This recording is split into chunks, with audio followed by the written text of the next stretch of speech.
दोस्तों आप देख रहे हैं दीपक ऑफिशियल 91। स्वागत है आप सभी को हमारे यूट्यूब चैनल में। तो दोस्तों आज है 15 मार्च और 15 मार्च को सरकार का जन्मदिन है और यह जन्मदिन काफी बेहतरीन तरीके से मनाया जाता है। ऐसा लगता है कोई फेस्टिवल हो। सरकार का जन्मदिन एक त्योहार की तरह मनाया जाता है। सरकार अपने हर जन्मदिन पर गरीबों में खाना बांटते हैं, साड़ियाँ बांटते हैं और इलेक्ट्रॉनिक सामान भी बांटते हैं। इसीलिए खेसारी लाल यादव को गरीबों का मसीहा भी कहा जाता है, क्योंकि वह अपने जन्मदिन पर गरीबों का ही मदद करते हैं। तो दोस्तों आप लोग तो समर सिंह को जानते ही हैं। एक बार खेसारी लाल यादव को वह मारने के लिए पहुंचे थे, लेकिन आज वही समर सिंह खेसारी लाल यादव का जन्मदिन विश कर रहे हैं। आप लोग देख सकते हैं अपने सोशल मीडिया अकाउंट पर लिखे हैं हैप्पी बर्थडे भैया।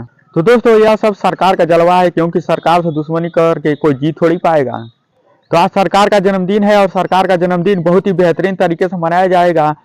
तो दोस्तों आज है सरकार का बर्थडे और बर्थडे पर खेसारी लाल यादव को जितने चाहने वाले हैं इस चैनल को सब्सक्राइब कर लीजिए, क्योंकि ऐसे अपडेट आपको इस चैनल पर मिलते रहेंगे। खेसारी लाल यादव से हर जुड़ी अपडेट आपको इस चैनल पर मिलते रहेंगे। तो जो खेसारी लाल यादव को दिल से मानते हैं वही इस चैनल को सब्सक्राइब कर लें, क्योंकि ऐसे अपडेट आपको इस चैनल पर मिलते रहेंगे। तो मिलते हैं तब तक अगले वीडियो में।